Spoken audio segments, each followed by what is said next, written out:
यहाँ के राजकीय लोगों ने बंद करना चाहिए। अब ये शहर की आवाम समझ चुकी है कि क्या हो रहा है, क्योंकि हम पेपर लेके बैठ के बात कर रहे, बढ़ाते भी यही, मोर्चा भी यही लेके जाते, लड़ाई भी यही लड़ते जिन्होंने 5 साल राज किया है शहर के अंदर। किसी दूसरे का कोई राज नहीं था। खानवादा शेख रशीद साहब के घर के लोगों ने 5 साल पूरा राज किया। आप ये किसी को इसके ऊपर इल्ज़ाम तराशी तो नहीं कर सकते। 5 साल के अंदर कम से कम 3 साढ़े 3 साल महासभा जो है ऑनलाइन चली। ऑनलाइन चलने के बाद किसी की सुने नहीं गई। इन्होंने हमारी आवाज़ को दबाया और 5 साल इतनी बोगसगिरी की कि मेरी 25 साल राजकीय सफ़र के अंदर ये 5 साल इतना राजकीय बोगस काम किया गया कि हमारी आवाज़ को सुना भी नहीं गया। ऑनलाइन तो इनकी मजा थी, किसको सुनना है तो सुन रहे, किसी को नहीं सुन रहा है ये पास कर दे रहे। हमने पूरी तरीके से हर चीज़ की मुखालफत की। ये जो मीटिंग की तारीख है ये तो वहाँ हुई थी था ये मीटिंग महासभा स्टैंडिंग की मीटिंग में, स्टैंडिंग के अंदर मेंबर नहीं था 5 साल, इसके लिए वहाँ तो बोलने का सवाल ही नहीं आया। जीबी में भी जो कोलबा ग्रुप का हुआ वो जो मैंने महासभा ये जो है ऑनलाइन महासभा थी, ऑनलाइन महासभा हुई है ये। और मैं स्टैंडिंग के अंदर नहीं था, जो स्टैंडिंग का ठहराव आपको दे रहा हूँ मैं, 5 साल स्टैंडिंग के अंदर नहीं था। इतनी आवाज़ दबाई गई, किसी को बोलने नहीं दिया गया। बस कोई बोलता था तो उसको बोलते थे बैठ। इस तरीके की दादागिरी करके 5 साल अवाम से दुश्मनी ली गई है। और मैं समझता हूँ कि ये अवाम से दुश्मनी जो हमारे माजी आमदार शेख रशीद साहब हरे, उसकी दुश्मनी आज तक के लोगों से निकाल रहे हैं, उसका एक हिस्सा ये भी है। इन्होंने बंद करना चाहिए लोगों से दुश्मनी निकालने का काम, जो इन्होंने घर पट्टी, नल पट्टी, केर पट्टी जो भी बढ़ाए, 5% जो भी बढ़ी आज तक के नल पट्टी, ये इनकी ही देन है कि जो 5% रुक नहीं रही है केर पट्टी। निहाल अहमद के बाद आसिफ शेख साहब जब महापौर बने, उसके बाद 5% जो गवर्नमेंट के अंदर से, ठीक है, उसकी गाइडलाइन थी, गाइडलाइन मरने दम तक का थोड़ी रह सकती। अगर ये चाहते तो 5 साल के अंदर महासभा में विषय लाते और विषय लाकर 5% नल पट्टी को रुका सकते थे। बहरहाल ऐसा नहीं हुआ। शहर की आवाम के साथ ये खिलवाड़ है सबसे बड़ा, और फिर जिंदाबाद मुर्दाबाद करने का हम इसका निषेध करते। तो मुफ्ती साहब के भी 3 मेयर बने थे, तो वो टाइम में भी नहीं आई है तजवीज़। हैं? नईमुद्दीन बने, मालिक बना, हाँ, और दूसरे मेयर नहीं तो अभी ये बोल रहे हैं ना, जो बोल रहे हैं उनको हक भी नहीं है ना फिर बोलने का। इन्होंने जो ववेला मचा रहे थे, इनका काम भी नहीं है। जब जिनके टाइम हुआ है तो ये चाहते थे 5 साल में कम कर सकते थे, इनको लगाए दे दिया, बुझाए दे दिया, फिर दे दिया कि दे दिया। इन्होंने नहीं करना, बोल भी बात इनका करने का हक भी नहीं है इनको। नहीं अभी ऐसा बोले जा रहा है कि घन कचरा संकलन का जो कर है टैक्स, वो गवर्नमेंट ने बोला है लगाने का, नहीं लगाएंगे तो अपने को जो अनुदान आने वाला है गवर्नमेंट की तरफ से वो नहीं मिलेगा। ये सब कारपोरेशन में लगा, ऐसा बोल रहे। ऐसा है, अगर ये बोलते है ना प्रशासक है तो प्रशासक की बॉडी आएंगी ना, बॉडी आएंगी, बॉडी निर्णय ले सकती, बॉडी सब निर्णय ले सकती, बॉडी सक्षम रहती। इन्होंने ऐसी किसी को, शहर के लोगों को इन्होंने दिया नहीं। अगर इनका काम था, अगर गवर्नमेंट ने बढ़ा के दी थी तो इनका काम था कि इन्होंने पेपर के अंदर देना था कि भाई गवर्नमेंट की ऐसी ऐसी गाइडलाइन है, ऐसी ऐसी सूचना है।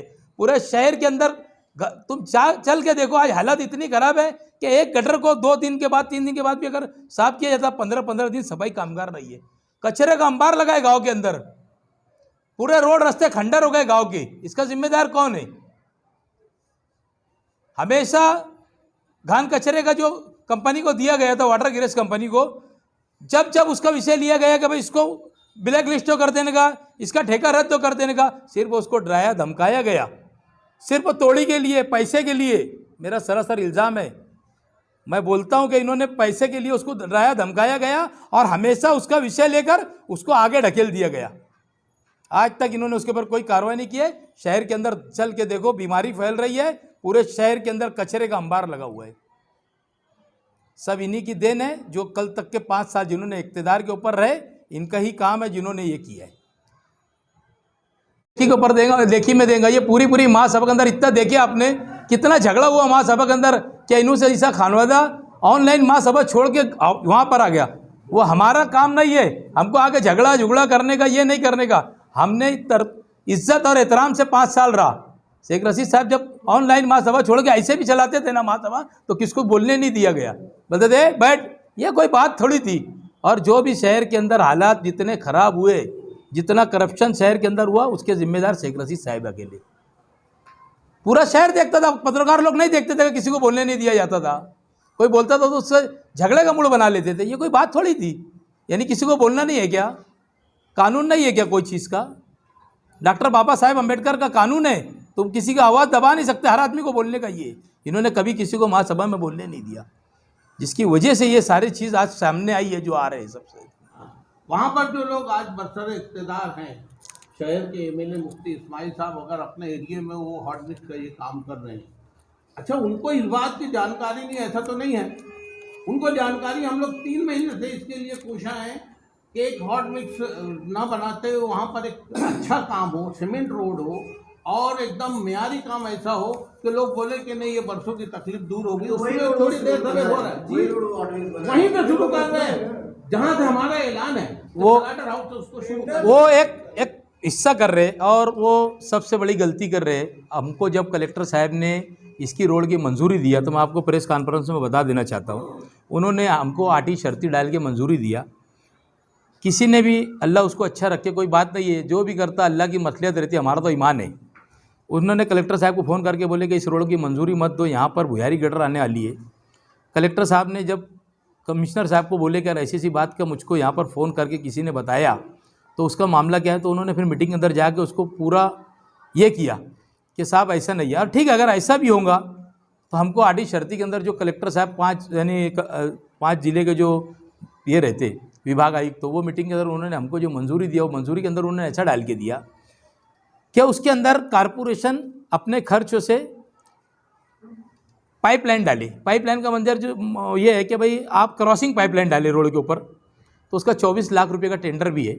वो टेंडर समझता हूँ शायद 2-4 दिन के अंदर इशू हो जाएगा, उसने कमिश्नर साहब ने उसको मंजूरी दिया।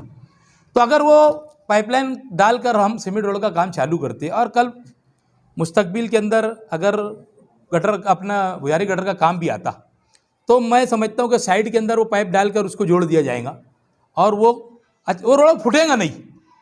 तो इन्होंने काम चालू कर दिया, इनको बोला गया, यहाँ तक कि नहीं उनको बोला गया, कल एक किसी बूढ़े आदमी ने उनको कल फ़ोन करके यानी अखबार के अंदर दिया था और उन्होंने उनको धमकी दिया।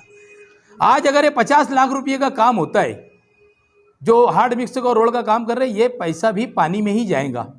जिस तरीके बड़े कब्रिस्तान के पास 10 लाख रुपये का रोड बनाए थे, जो उस वक्त इक़्तिदार के ऊपर लोग थे, इमरान शेख साहब ने बड़ी धूमधाम से बैनर लगाए कि हमारा काम है विकास करना, शब बारात के दिन रोड बनाए, 2 बारिश के अंदर रोड ख़त्म हो गया, आज जाके तुम वो धूल में से जा नहीं सकते। वैसा ही ये 50 लाख रुपए का काम का होने वाला है, ये पानी में जाएगा ये रोड का पैसा। क्योंकि जब हम जहाँ से सुलेमानी चौक के आप आगे रोड बनाएंगे, वो कम से कम 2 फुट 1.5 फुट 1 फुट जो भी ऊंचा हो जाएगा, तो नया पूरे के अंदर जो पानी ये रोड के ऊपर आएगा और ये पूरा रोड पानी से फुल रहेगा बारिश के अंदर, और ये रोड पूरा ख़राब हो जाएगा। ये 50 लाख रुपया पानी में जाएगा। इनकी अडर्मी की वजह से ये अडर्मी कर रहे मेरे हिसाब से, ये क्रेडिट लेने के चक्कर में कि भाई नहीं मैं बनाया सुलेमानी रोड, हम तो ये भी क्रेडिट उनको दे देंगे, भाई 3 करोड़ का तुम बनाया, ऐसा हम भी बोल देंगे लोग को। बहरहाल ये आवाम का नुकसान कर रहे हैं मुफ्ती इस्माइल साहब, हमको इससे कोई लेना देना नहीं। इसके अंदर हम पाइपलाइन डाल के काम चालू करने वाले थे क्रॉसिंग, जिसका 24 लाख का टेंडर है। ये इस तरीके की अडर्मी कर रहे हैं, हमको इससे कोई लेना देना नहीं। शहर की आवाम बोल रही है और वो गली महल्ले के लोग भी बोल रहे हैं। बहरहाल अब कैसा है, आँख पे जब आदमी का बुरा वक्त तो आता ना, तो अल्लाह ताला उससे कुछ छीनता है तो उसकी अक्ल छीनता है। तो मैं समझता है इनकी अक्ल भी अल्लाह ताला छीन रहे हैं। तो ये अब वक्त तो आ गया इनका भी, ये ऐसा काम